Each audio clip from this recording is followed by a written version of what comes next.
Natural Samoa water, the taste of nature.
More than 37 years ago, a vision was born, built on passion, faith, community, and a spirit of breakthrough. Through generations, the Marist International Rugby Sevens became more than a tournament. It became a tradition, a gathering of nations, a celebration of Pacific excellence. The journey was not easy. There were challenges, difficult seasons, moments that tested resilience. But the spirit of Marist endured, driven by determination, united by community, inspired by the love of the game. The journey continued. Today, history is made. For the very first time, the Marist International Rugby Sevens proudly joined Samoa's official independence program, from humble beginnings to national significance. Welcome to the 37th Marist International Rugby Sevens official launch 2026.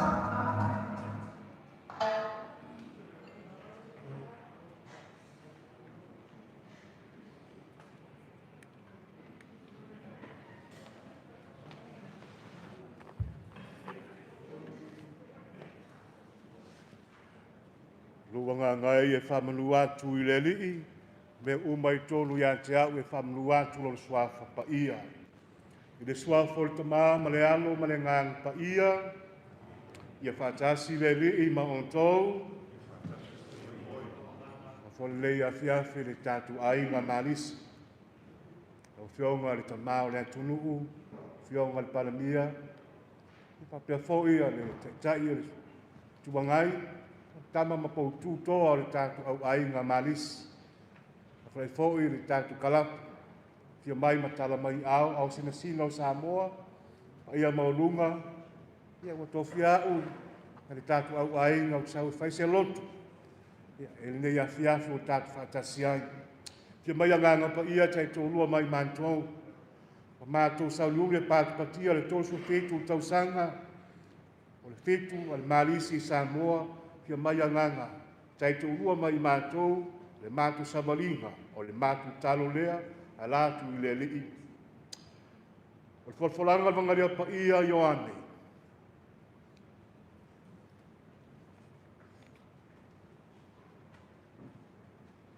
E le whaapito lau te talo mu lātou nei, au lātou fōu e whātou tua mai I a te au, no a lātou upu, I a tāsi lātou uma, whapei o oe le tamā utu tonu I a te au, o au fōu tu tonu I a te oe, I a tāsi lātou tu tonu I a te I tā ua, I a tale tonu le laulangi, o e awina mai au, o le mamalu fōu I wai mai I a te au, o fōu I atu fōu I a te I lātou, I a tāsi o I lātou, whapei o I tā ua o tāsi. O au tu tonu I a te I lātou, o e fōu tu tonu I a te au, ia wha ato toa ina I lātou I tāsi, pa I loa I fōu I le lalolangi, le awina mai au, ma le alofa mai a te I lātou, whapei o le alofa mai I a te au. I pray not only for them, but also for those who will believe in me through their word, so that they may all the one, as you, Father, are in me and I in you, that also may be in us, that the world may believe that you sent me. And I given them the glory you given me, so that they may be one as we are one. I in them and you in me, that they may be brought to perfection as one, that the world may be known that you sent me and that you love them even as you love me. O le tala le lei a le li'i, ia li o le li'i Iesu Keriso. A tātou iai le talaina o le tātou whaamoemoe, e se le tāu al upu lea unity, tasi. E le upu se taso sangatu e ua sangatu i veneos. Unity in diversity and unity in uniformity. Unity means one, diversity means many, uniformity means uniform. We are the Marist St. Joseph Club, Ainga Marisi, we are one. We gather as one. When you wear the uniform of the Marist and St. Joseph, wear the uniform of the club, we are the family. Marisi, tatu tasi anga le ngā mai le amatanga. O le tatalo Iesu lo le tamā, o le tatalo le tasi anga. Ia maua le tasi, maua le whalawhani, maua le alofa. Tae au e whamanalu ai le kālesi o aumalau ke Luciano le Pentecosto. Ma ngai le aso, o tātou tu ai whai ngā lotu te tala ai le whaamoemoi. Le teimi o tatalo le kālesi mai tātou. Ainga Marisi. Unity one, diversity many. We are many talents to bring us to form our unity. Tele tātou tālengi o tātou mai ai, e tu whātasi, e form up ai le nei whaamoemoi. Tolu su fitu tau sanga le whainga malanga vi ia leli. O tō whamai tia sā nisi o mātua, alo whawau pēr le wholaua, o le nganga, ia maua le whaalwhani ma le tasi anga. Unity in uniformity. Ana ta'u uniformity, we have our own uniform. E ta'u mai ai, o ai oe, o whea lau wa onga, o whea le kalapa. We wear the Marist uniform, we wear the St. Joseph uniform, and wear our Marist uniform club. And even other clubs we invite to come, our 7's aside, they wear their own uniform, but we want the unity, the 7's aside, under the direction of our Marist club. E o mai lātou, e se o lātou uniform, ai o mai tu whātasi li tātou fitu, ma tolu su fitu tausanga. Bring peace in Samoa. Bring peace in our nation. What happened in rugby today meant because we happened. Are we asking humble from our spiritual, please, Marist, you have the spirit of unity. Bring peace in Samoa. The old days, when the 7th of Marist held at Apia Park, all people want to come to watch, even when I was young. E look forward uma fio e makamaka le fikwa Marist, ai sea, a mai e le fia ma le file mu, koe whaafo i man fia ngā, koe whaafo i man file mu le ngā, whaafitai mo o tau uma sa tau whaile nei whaamoemoi, e le ngalo.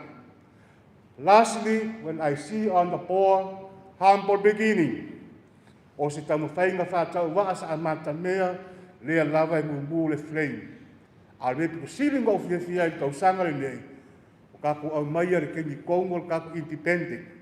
Whaakai, ia ki o Gold Club, kai fo i tātu mālo, ia mo se kaimi ka koe mai ka koe makamaka ngi la kapisi Singapura. Kolu su fiku kausanga le matua vi ia lele. Lastly, Marist St. Joseph Club, we need peace in Samoa. They say we ngaka ko keo mai ai e le mo se file mu.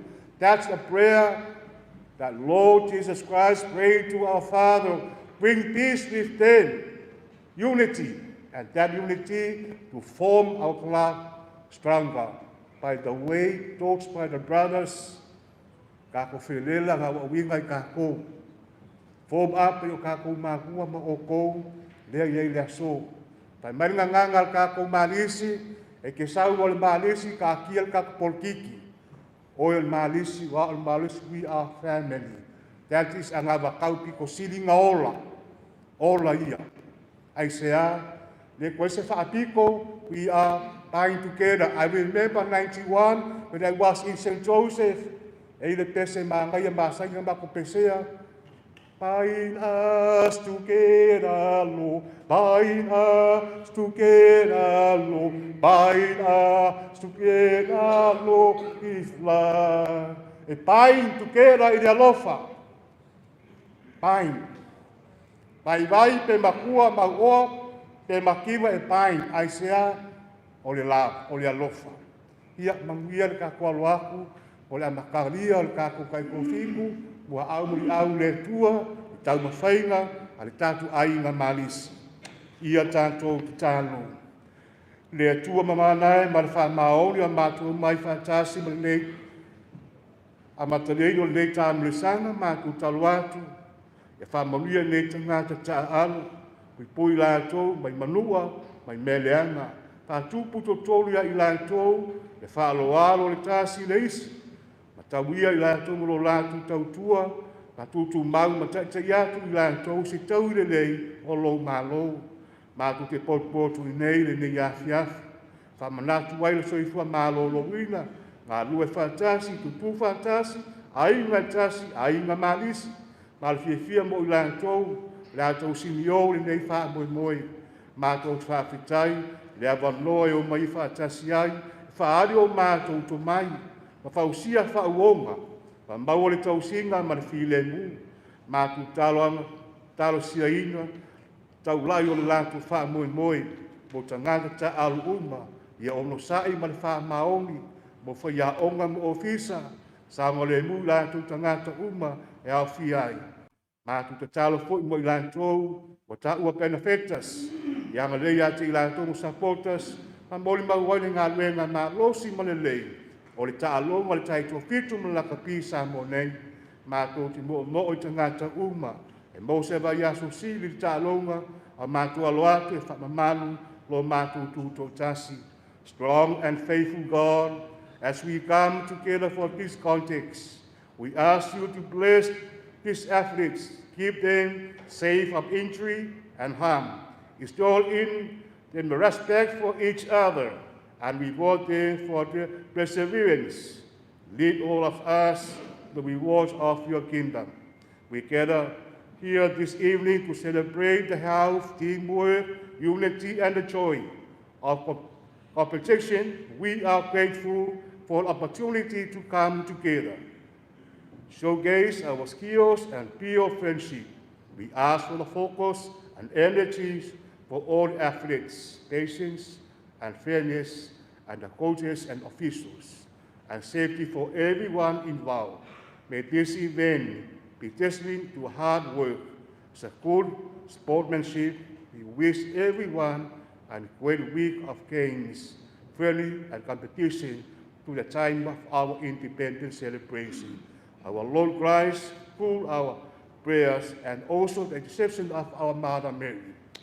Mariana Manu, Lo Sulu Fana, Ui, Au, Mata.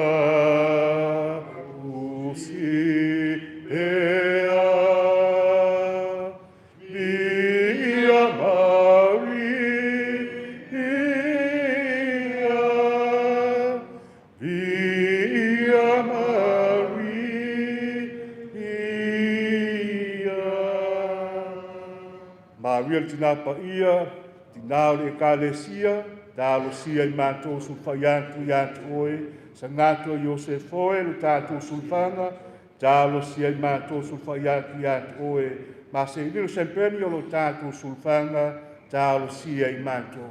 Ia manuia le alo atu le, tolu sufitu tausanga, tālong tātou fitu, la kapia, malisi Samoa, si o tātou atunuu, pa pia foi tama ma tene tuai o le tātou wa onga. Ia whaatasi le li I ma o tau, ia lunga ia tō whamulianga le tua I le suafo le tama, ma le alo, ma le nganga pa ia. Amen.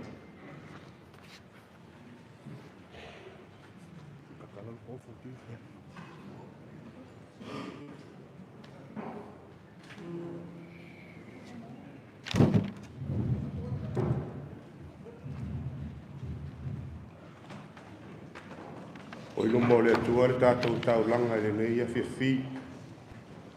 A vea ele a fionga i a pātele. Jerry si a lau to le pai. Ia o lo ngalua i ntanga luenga i a whenga ma lie ma tua na. E mo moli lapa lapa ma lo. Natu fo i la lea ua musa fia tama sa fata o sanga lala.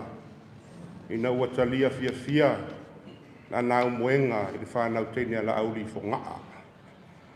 Ia, e whawhela i lau sunga taitai sauninga, lau sunga Cherry, o whamalota pena i le so. Lea fo ua malu tau wee le paia mawalunga, o le nei a fia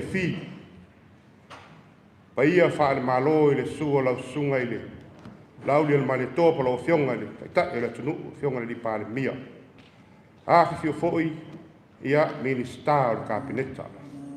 Sulo sunga le taitai o le tuangai, fionga le alo le mali toa. Le mawalunga o Samoa o poto whaata maa o e na sāna sua le tae au, i le kalapu ta alo a malita ngata Iosefo. Ai a tātou paanga tō ngia, nei tau sanga, pei o le kampania le Vailima na amata mea mai lava i le amatanga, e o mai lava i le taimi le nei. ACP, ia ma le loa ti tisao, ma le tō tele lava o tātou paanga, o mawhai e ona whaatau nuina, le nei wha moe moe, o le pai o Samoa, mai lava i le one leo fitia o tai sama o le tui manua. Se ia pa ia le one, ula ele, tai ula le tua taua. Ia manatu leo a inga mtama, tama fo i maa inga. Ia lu songa tu mua mapule, tu au mala taua. A inga i tai, ma le vaa o fono ti. Pa ia o Samoa leo whaatahao te oto ni nefi fi, ai mai se fo tai o ta alonga ese. O mawhai o na tātou whaatasi le nei a fiafi. O mawalunga lava le nei aso, o mana tua ai se tasi o whawhawhine tau le lea ai se tasi o awhioanga. Tele lava o taime se asa, fi nau whawhawhine, e mai le awa na te whaia. Ai whau malo lava ia au manga. Alu loa le malanga i lesi awhioanga, ia o toa tele le inu o le nuu ma le tū malo. O le aisese o la wali ia wa me ia uma. Toso mai le whala awa, pasi mai le tama, pasi mai le tama, le ai ma sesi o te bo o ilu mai, e pole le whala. Ia o lo ma whapea lo ma whawhawhine, o lo taimine nei. O ai ilu ma whawhawhine, pole whala wha mai, whala! Ia o le angangana o le nei aso, wa le awa ua whala. Ia e le whapea o le ta pena o le whawhawhine, a ua me ia le whawhawhine, le anga ua maruta we le fi. Ia ilan manatu, ia whamalu watu sa tau mai tau, ia whare maloa e mai se fōi tātou paanga, ia le malu o Samoa, mwhai o le poto mai, le nei a fi, sau si sila le tau fōi. Se awa fōi o le litaiau, me le fionga le prestene, e mai se fōi kalapita alo maa li se tusa le tātou whamoe whamalu watu. Kau kāpeng singi makiso ni kaimi, au se mewa maua. Kaimi ia so di ngā al seunga, ka paipur kako kai au ula. Ka pasaipu ala sunga kai o saunginga, ka pasaipu ala sunga kai o maloa, me se a inga minska, ka pasaipu ala sunga kai o le kua ngai whamasingo, kako umalaga, swa awa koe ia, sa amaro fionga le prestene. E o mangaku lea, le koe whakabaka whauloinga, sa mkalanga. Ava! Mumuale whao, pia kuat, palmaso. Ni mai kai ala o le koe ka kia o le pepe ko mabula. Ka ko ai ai la ia lea le mamou e sau pia le ke bam. Sa moia sia. Te mai le fiona i pandea. Kai malo sama. Te mai le paia la ia ka keko. Ya no malo sama ko papo. Kai gani sugar ko ama pa tau. Al ko bam ya no you ai pa le mahalo. Ma na lup le mo ke. Esse no da fica na paia.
Apia que cumplía con Marisi.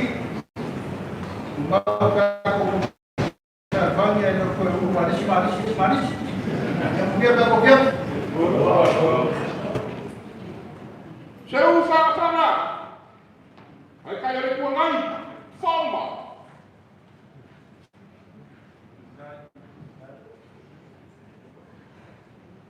Yo ma bile sai.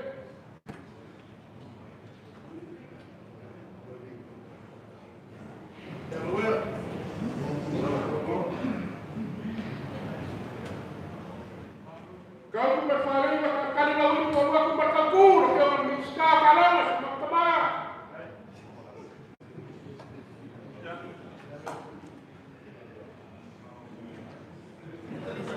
Ya awalnya faham. Kaya kuah jika wafat botol kakak baris. Kilo nama pada ko ini ya orang memakai tusuk. Faktoranga siako ni safainga o kau pole siapa pole kayaba ia papengana na rel filugia pape ayo besau dia ia ni mungkin pak mo manis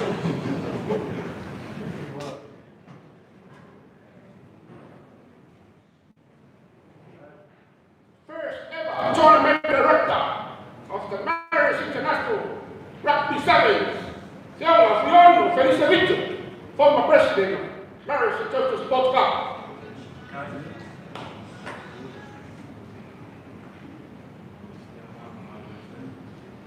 Awak ini bayi lekua, dia dah kemudian dan berkoi mari berkoi, mahu waktu lekua fokus lekua, ya. Fiona berkasi, kali lawin. Oh, yang saya lupa ya Samoa.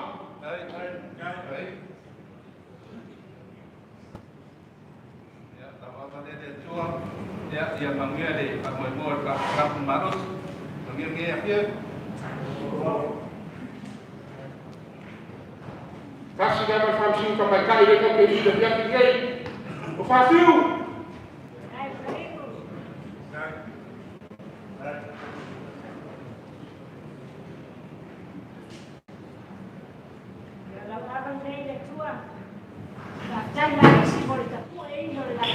Samoa.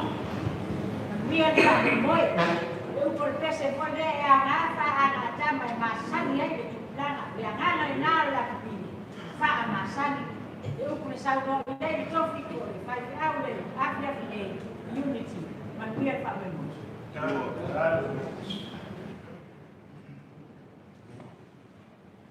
Langsung guest of honor kamu sangat neko sangat. Yang berfungsi adalah kamu. Yang nak punya buku. Dan kali na wimbo wako berkabu. The legend, Brian Lima, Hall of Fame, International Wrestler.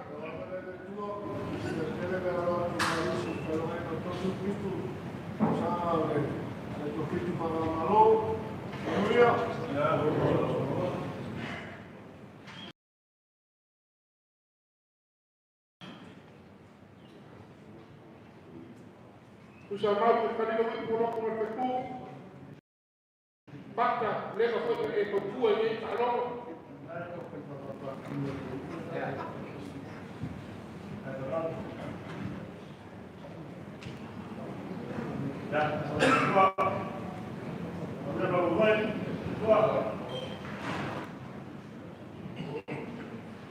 Fau dulu kalau sesno. Kali kalau cuma lah. Oh, sorry.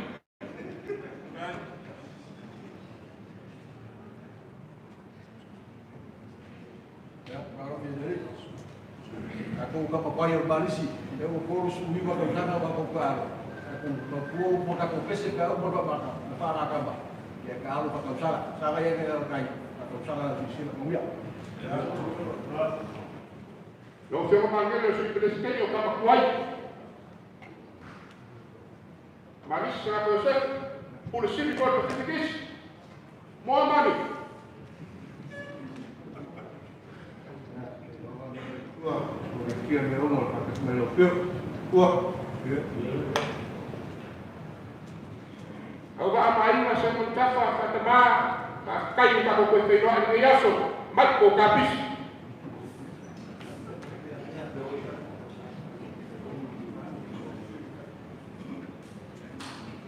Ya, pastai sai mo le na manoa ya. Au yo manguia le. Da pai na marisi meter sa. Manguia. Ya. Siapa lawan? Saya sui. Tak boleh diperbang.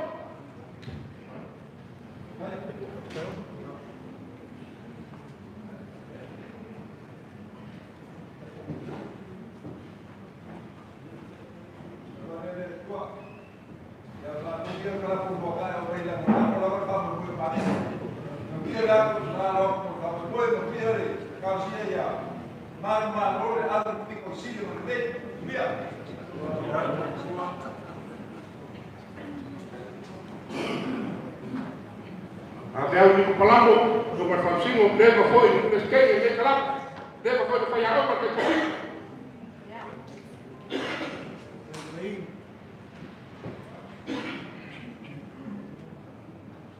Ya, ahora le tua, subir com o meu nariz.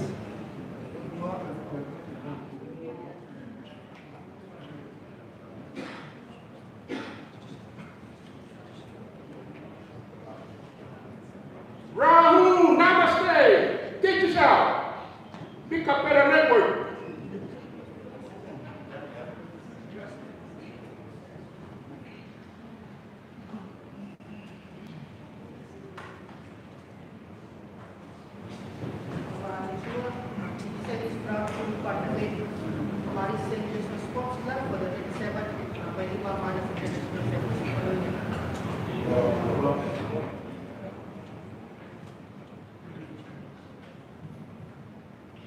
Salah, kai mua oi sa mua de boka ko kiti. T20. Kan la wi po ko ma ko. Pa ru mo kiti sa bo.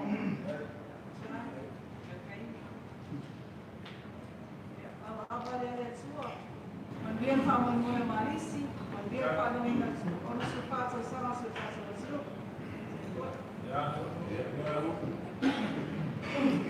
Our naming rights bangsa, ai ngam selesai, perkosa ko pamalai, pasaka, cari, bah, udah sini Vailima.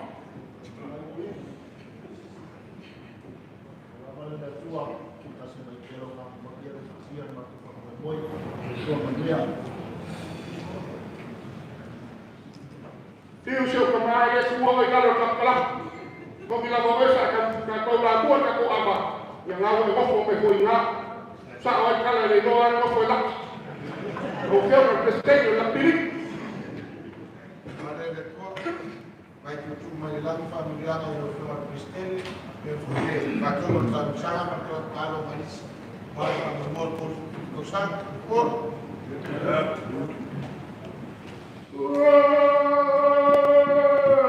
Orang kau kira bau lau. Para que eu seco. Aí tá, que la opción del presidente, kalau manis. De man, de pausen, jangan paususu, kecil, bersih Allah.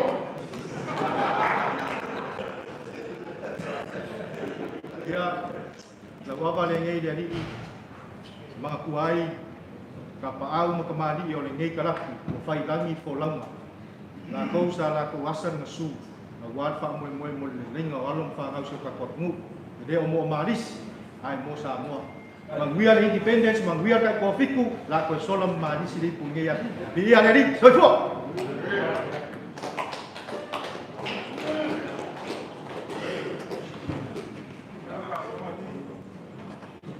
Ladies and gentlemen, let's go back from where we began.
Te me sato pati.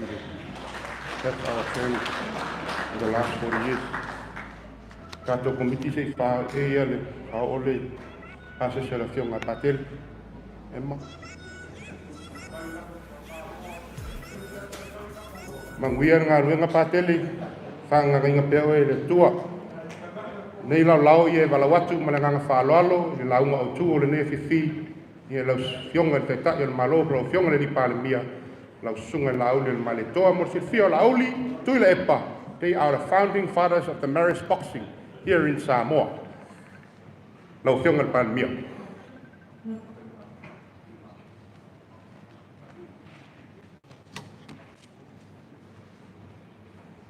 Lau sunga i le taitai o sauninga. Lau fionga Patel Terry. Le paia mawalunga o le tātou malo. Lau fionga i le minista o Talonga. Fionga i le minista o Kapeneta, sui minista. Fia voi lau fionga i le taitai o le ituangai. O le toi utaia o le tātou ainga malisi. E mapapa ao le paia mawalunga o tupu mai, tamali i mawhai launga. O iuni taitoa tasi uma o lo tātou watanu, mai tawhai fia. Iuni la kapi e maluai le tūlanga o le la kapi Samoa. O le fo ia fia o le paia o le tāwhatolu o le whainga malo. Fia o fionga i rii matamai tai whaamsino. Le mawe se ese o whaururunga o mtanga luenga, ai mai se whalapo patonga al malo mā tātou sponsor i le nei tūla o le fiafu. O lea ua motu i le basa le sui ngā urana i le papa. O longo foi tia lo longo le lupe saolo i maunga o salawhai a walo fue lafo. Malai ola mana whaanga lau sunga le teitai o le sauninga. Tō matau wai le wha moe o le tātou ainga malisi. I le nei tūla le fiafu. O tūla iai le awa ma le whaalor tele o te o wholo whātu ma whātalo whātu le tūla ngalo ia. Lau fionga i le li perestene. O le foi watu mai le foi o le tātou ainga malisi po le tātou whaalapo tonga tau talonga. Tolu sfulu fitu tau sanga taluai. O le ua tātou tau nuu mai le tai au le nei. O le wha moe moe, ana le ai ana nafi, e le ai le so. Ma e le mawhai ai o na wha ngalo a fia i sio na vao. Ta a whai tātou te toi tatu le to'o ma tepa i le ata yaso ma tai au wha penei. Ai sea o le aunga sa whawao whaupo o wale tātou a inga malisi. O le ainga malisi na tātou fufui whātasi ai, ao whātasi, militino whātasi, ma o tātou iai le talitonunga e tasi, le usau noa iai pātele le fia whirinei. O le ainga malisi o le ainga whean whanu.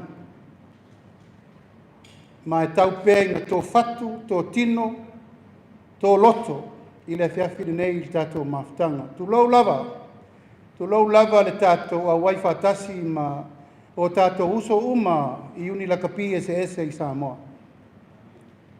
E le mawhaina ngalo, ai sea, ana le ai le ngā luenga le nā. Tātou te le tūla i le aso ma le tai au le nei.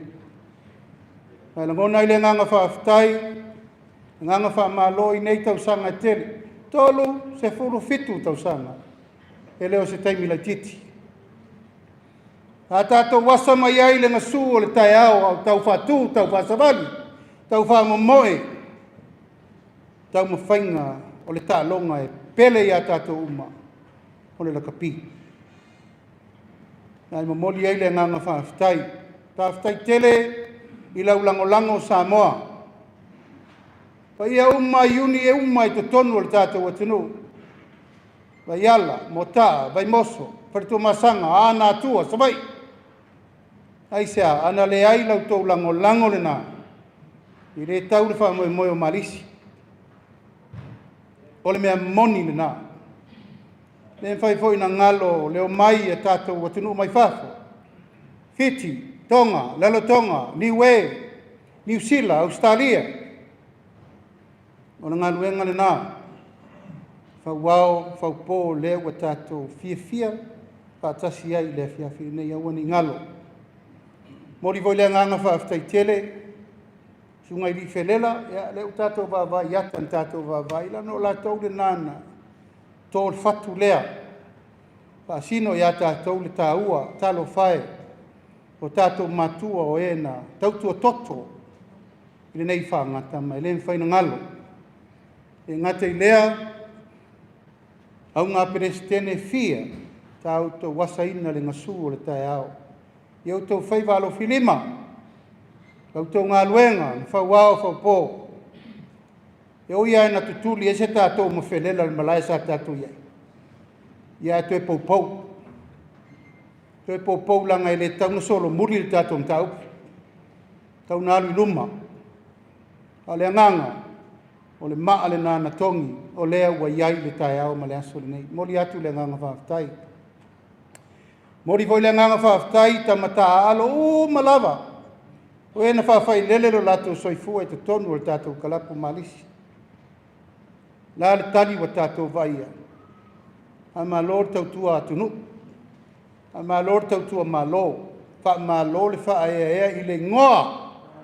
Le ngoa e pele ia tātou uma. O le ainga malisi. A ele mawhaina ngalo. Taimi ma aso wha pene. Ia wā o ina. Oro iei le ngoa tau le leia mo tātou. Ia, o le tīmai ma le whamanatu. Lau whionga I le perestene. O leo tu lai mai le teimi nei, ma lau executive, ia alo I auto whai wā manaia. O auto tofi au whata maa whafose, ia ai o te au ngō fia o te sau. Wafo o le tātou moto le nā, e te le whesiri po le a, manao mia lo lau sosani, sau lo whai. Ai auto maali au te le whai me whata furu. Whai whale leia tātou laka pi, whai ele lei, whai manino, whai malamalama I manuia I tātou atunu. O le tūlai le tātou mālo le nei vai tau, wa tūlai mai ma le ato toe lango tātou lakapi. O ai le tātou mālo le lima suruafe, so soani le tātou tournament le nei e wā le whamanatuina o le tātou tūkotasi. Ma le wha moe, o le tātou annual event le nei, tuto tasi umalawa o te toyo le rumanai, sei tau whaavavau. E whai al tātou tournament nei e celebrate el tātou tuto tasi. A toa fo I manisi o tātou tālonga, nā ua tatala atu le wanoa. Hisi ngā mea mamafa le ua, so marisunga I atuala, ele hisi a leo langa, ale usau pingi euro e fia, walka kau sisi. Ia, tainane le telo isi tālonga matango fie. O le tu tāua, le fo ela la mua I tātou marisi. E nganga whaafitai le nā. Tātou au malisi o la au tatalo lea, I au tau alo whangia le lakapi e Samoa. I au tau alo whangia le mea le tupu le tātou lakapi le teimiri nei. Silane, silaifo e sosoani le uni lakapi e le tunu. Whai se sosoani I nei a maupopo, ma malu, ma le lei le mea sa tātou iei mua. O te rei sau le fiafiri nei e tau le pua malafo. No usau e tau le pua ma sei mo o tau. O sa auni le tātou malo e whai me uma. Mo le lei o le lakapi a Samoa atoa. O mana usainia le malienga mai a Australia. Mai e le 5 miliona Australia mo le lakapi a Samoa. E ui ai na tele le vesi ma le mautonu. Ai wo manatu. O me wha loto I whale uma fo. Ai ua nei tātou misia le avanoa le ua mai. Se lau miliona Samoa I 5 tausanga. Alona winga, 2 miliona le tausanga. O se tupe te le. Tau na tātou wawa ai, sila mamao, ia maa puti puti. A wai le manuia ai na o marisi. E manuia umai uni malava o le tātou atanu. Ma le wha moe. O le ar me tūlai mai, a ia tātou toi fo I tūlanga sa ia I tātou lakapi mua. A o lau te talo le nā, tātou ainga malisi, tūlai tātou e fo la mea le tupu le teimi neo te le tau whai atu. O le tatalo le nā, ma le aungani le nā le tātou malo. O tā pena le tātou malo e whau le tātou stadium fau I tūnei mato. Whawau malo. E leila loifo le whāsfu le 5 wafe tangata e iai. Ma le teimiri nei o le fio mai le fio ngani minister ta longa u whāsolo tere noanga. Ina ia umar 5 tausanga le nei. Wa iai se tātou International Stadium mo Samoa. E ua le tātou E le ai ma se ta'alonga international painto e whaia mai a tātou. Ono le whare tonu o le tātou Apia pākla hou te puni. Lono winga, e mana o mia le la lango whātasi e tātou uma. Tātou kalapu marisi, tātou foi talapo tonga uma, tai ulu, o le tātou watunu atoa. Aua teine, aua tama, surulima, tai toa fitu, o te tatalo atu mo logo nganga whāloana. Tātou tūlai whātasi. O le whi mo le tātou sisi ngā fua lei e te mine nei. Samoa watasi, mo se amatanga fau. O te tatalo atu, ia whai le tausanga le nei ma amatanga fau. Mo le laka pia Samoa, ai sanga ia e ai o le tai tātou tēnā alu. Lue whātasi, ina ia manuia le wha ngā tama le laka pia Samoa. Mo le atu mo ngā lofa i lau whionga i le perestene mo lau au, ai mai se fo i tūlanga o lau executive mo lau committee, ia sanga ia e ai o le tai. Ina ia manuia le wha moe moe, a wā tau pulenga o le tātou whamana tuina, tolu surfitu tau sanga, talu ana tau wā mea, wha moe moe o Marisi, i le tunu. Ia manuia lo tau walo atu, ia manuia lo tau walo atu le whamana tuina, le tolu surfitu tau sanga, ma ia manuia le wha ngā tama Samoa, tai nane le whamana tuina, o le tātou tuto tasi ki soifua mai manuia.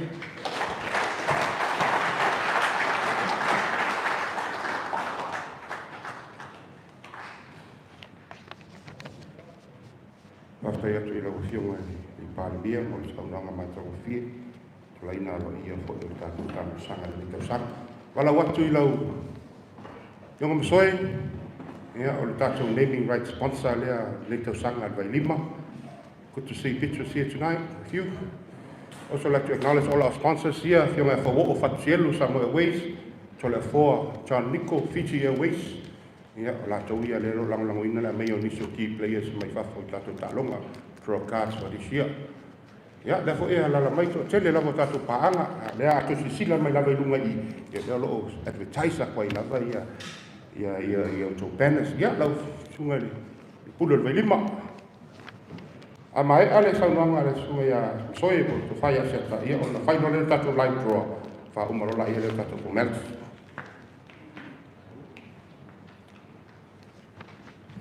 Maftai lava siata ia po tank fo i le moe wala au i oe lau Marisi.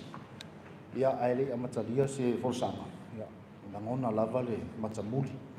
Tula i atu nei fiafi. O le mafua. O au tele ia o mai Marisi. O au tama i titi mai vaisala sa vai. Ai usau ia pia. O mawanga le kenya piko au le leia se Marisi. Ala e ngofo lau Marisi. Lau a whionga taitai o sauninga. A whionga pātele Jerry tōle pai. Whaftai lava mo sauninga ne fiafi. Lau a whionga ni Pāremia. A whio min star kapeneta. Taitai o le itua nai. Whai pule ma mai tai whamsino ma whamsino. Ma alo whalolongia. Pāanga e mai se sui o kalapu kapia Samoa o pocho. Samoa mai au na trofi. Ma oto i le tala o na mamalu. Ai tausi talainga o ngafa na babau. Tulou pa iyo nei aso, man mamago sa maua fio mai. Taltonu wa CEO mauta, sa nanga au tua le fio ngai lia. Le foi Tusitala te fasilia. Ai ona le filonia le tato a fiafi. Le ngata tangata malanga. Ia tato paanga fo yo lo mai mo me atu mau. Ia la foi Tusitala pu i se ngana.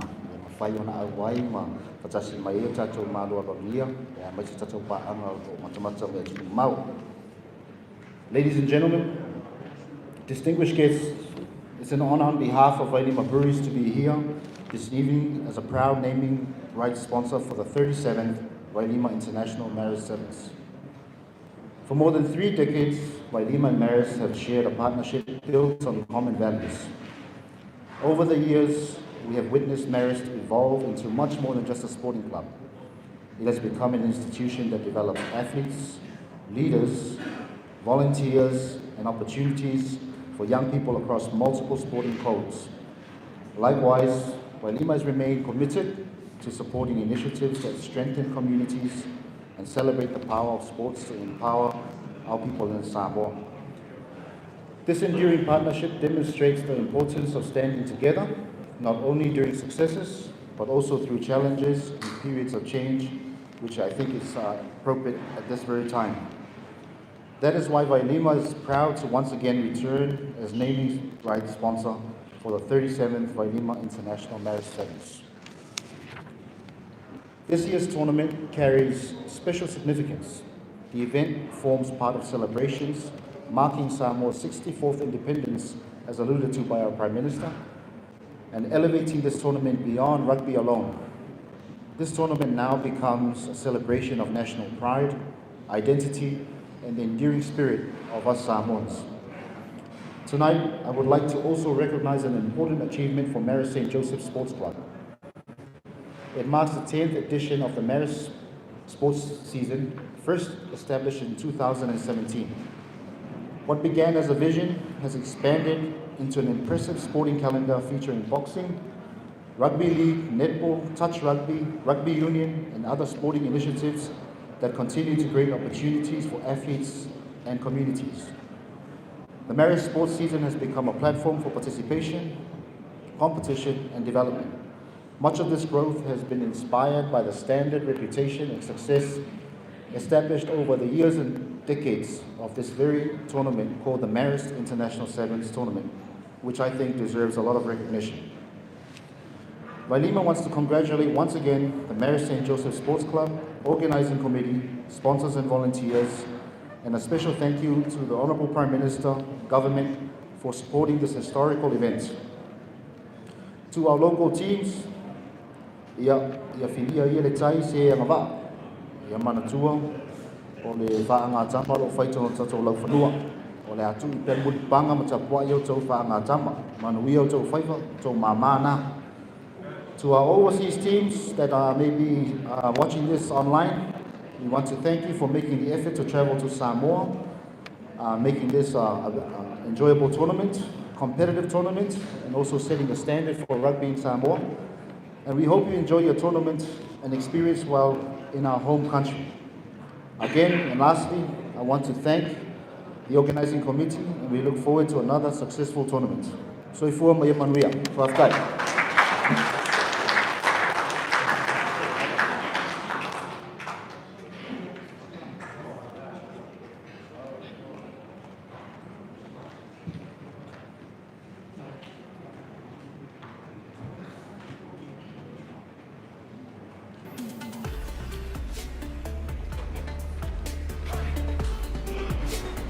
Saya tumsoi, saya tadi produk kita cuba kalau sama Kristin. Ya, saya minai lah sungai tournament director, Pak Alex Mikaeli. Masih foi le lo wa ya di satu live pro satu tamu sangat itu sangat.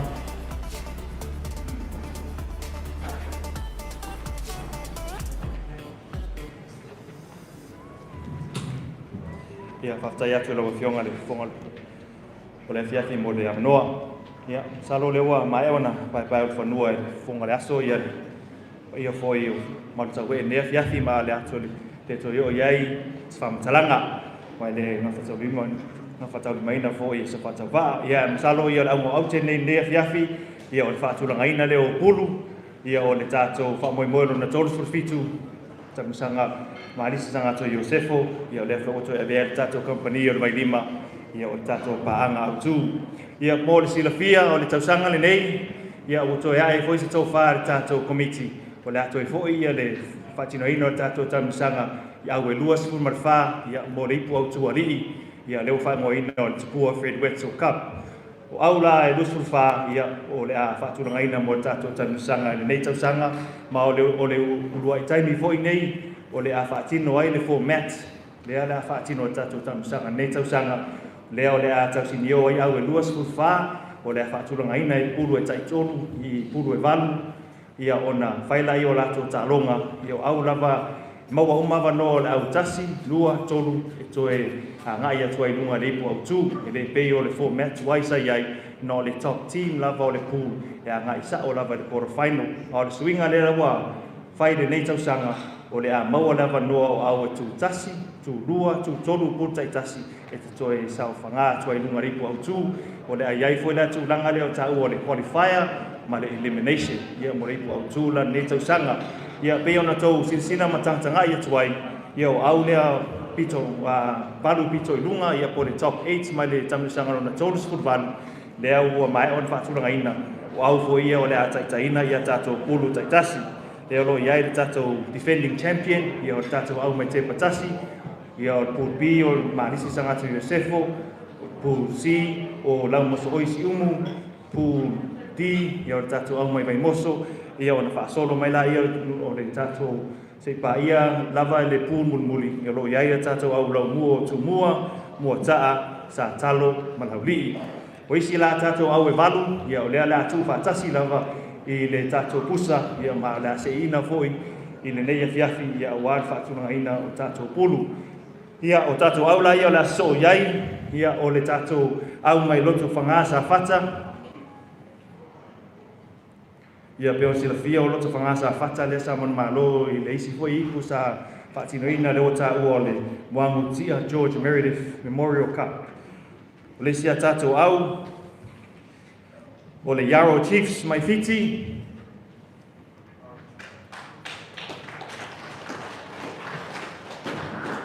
Devos Papa mai fiti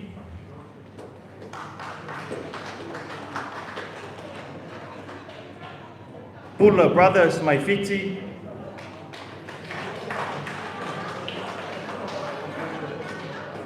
Tisa Insurance Dominion Brothers mai fiti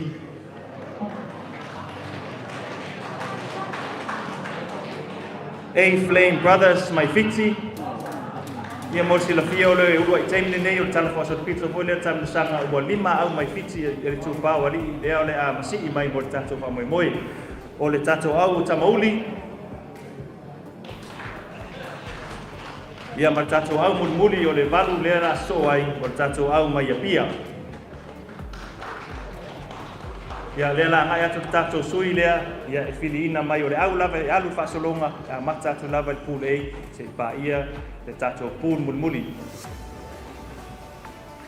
ia o le au le asei mai o le a alu le pool A o lo whaatali mai le defending champion ia o le te patasi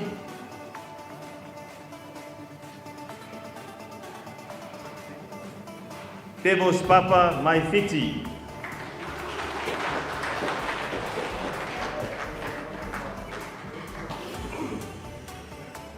au o le ase e atu le pool B o lo whaatali mai Marisi Sangatu Iosefo o le Yarrow Chiefs mai fiti ia o au manei o lo Samfini tanusanga fiti ia lea ua Hawaii mai tanusanga netausanga ia au o le a ngai atu le pool C o lo whaatali mai ia lau mos oisi umu Tisa Insurance Dominion Brothers mai fiti ia au o le ngai atu le pool D o lo whaatali mai vai moso o taman mau A-Flame Brothers mai fiti Leisia tato pool ia lo whaatali mai ai ia le laumua tumua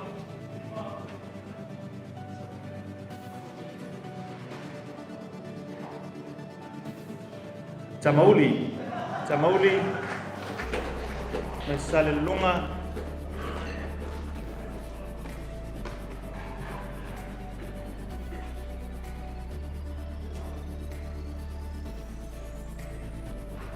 au rea ngai atu i whaatali pulo lo whaatali mai motaa loto whangasa whata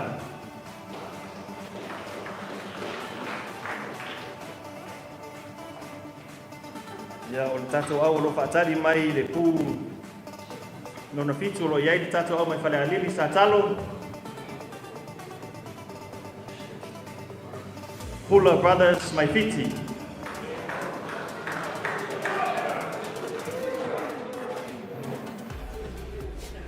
ia ma le tatou au mulimuli o Apia lea o le ase atu i le pū H o lo whaatali mai ia laulii ia ame toe au mai spatipati le nā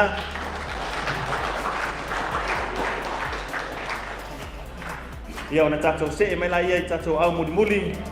Ia leo le ai tatou au mai sale moa. Au mai tō masanga.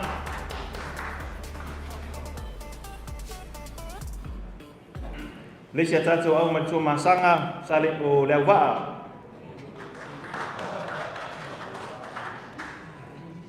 Tatou au mai anoa maa le wila emo mai salua fata.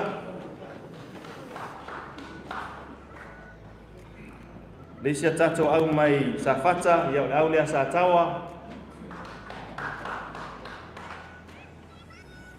Tatou au fai tu malo mai le tu o tane.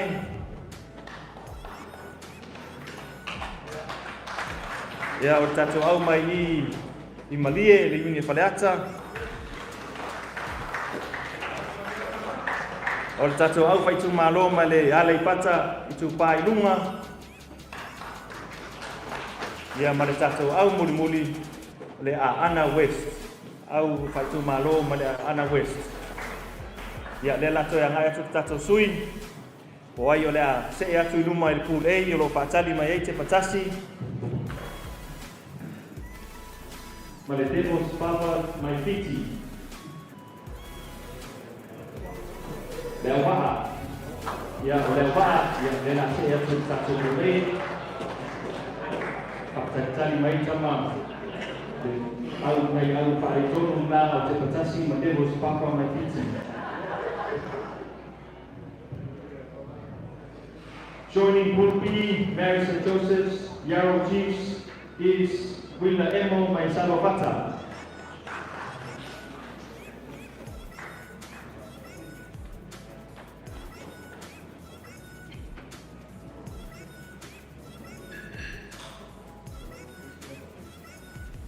Yang kaso awole Pool C, ale pasai tu pai lunga, ya lea ayatu.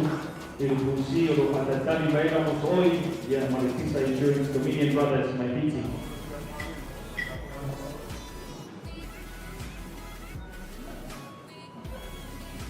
Joining Pool B, o Patali Vailima Marimau, Flame Brothers, mai piti, ia o tatou au mai sa tawa.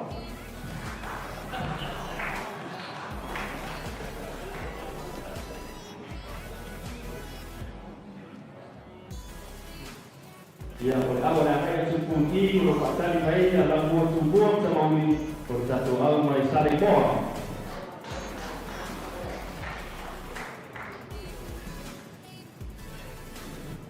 Betul tatou Tanoa.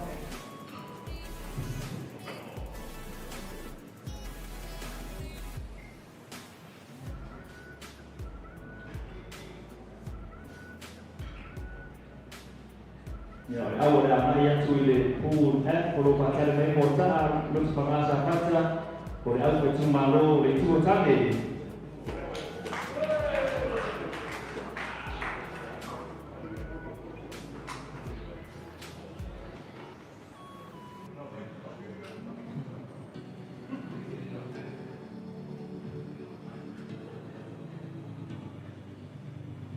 Yo awal mai atu le Pool G o Patali mai usu sa talo Pula Brothers o Malie.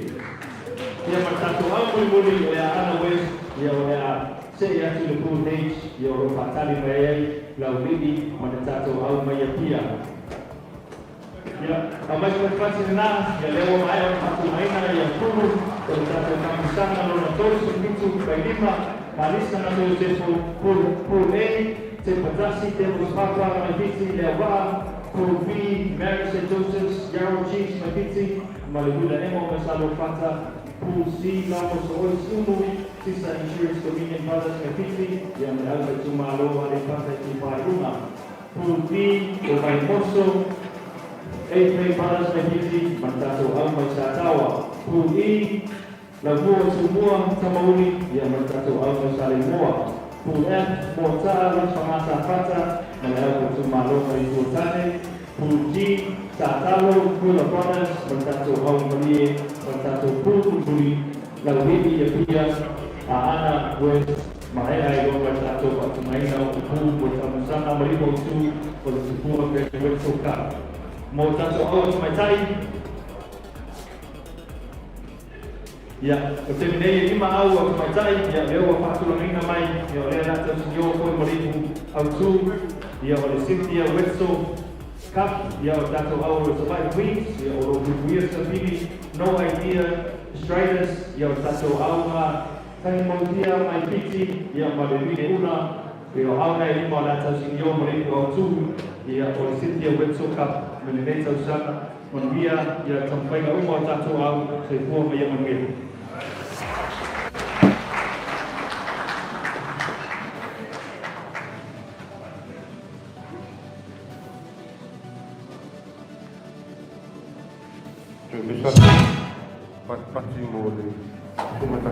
Director and the people behind the scene make this tournament possible. Can I acknowledge our sponsors, the Vailima Breweries naming rights sponsor this year? Drink responsibly. The people and government of Samoa. Ministry of Sports and Recreation. The Foundation of Samoa, Apia Concrete Products, thank you, Enchi. Samoa Tourism Authority. Tusitala Pacific. Samoa Commercial Bank. Marist Brothers Samoa. Tapa Creation. Exert. Tanoa Hotel. TV1. VIP Service Airport Lounge. Fiji Airways. Samoa Airways. Tower Insurance, thank you, Joanne. Jack's Catering. S&S 6 Construction. Tara Company. PPE. Pacific Easy. SMI Hardware. KR Security. Central Bank of Samoa. Real Estate Samoa. Trade Bank. Matatoa. Tanoa Samoa Clothing. Auto Saver. Torgas. Utah. Gold Builders. Samoana Rentals. Hotel Laimoa. Memis Pinko. And everyone. Karapuma, Wafioanga, Lapta Itasi. Umafai on the Tausinyo, the native Sanga. Ia o le talo le fionga prestene ia le malu, malu le kalapta alo marisi, la o fionga patele, ia funga pelo tuto o wale tua man ngā luenga. La o fionga le te tae le malo, mai se po ia maualunga le malo, ma o pela toto wha, mana toto puta, e wa Samoa, sunga po te tae le tua ngai, ma le loa loa o Samoa, poto tato paanga, ia tu maulanga le leio le tua mamoli lo to saifua, maua se sa pati manuia ile aso ataiao ai mai se foi tato talo ia momoli so fu ora tato watunu o tato tai mai tato umala i tato maua se famana tuina o le tuto tato malo ile neta sanga ile nganga fa alo alo so fu mai ia manuia. God bless you all.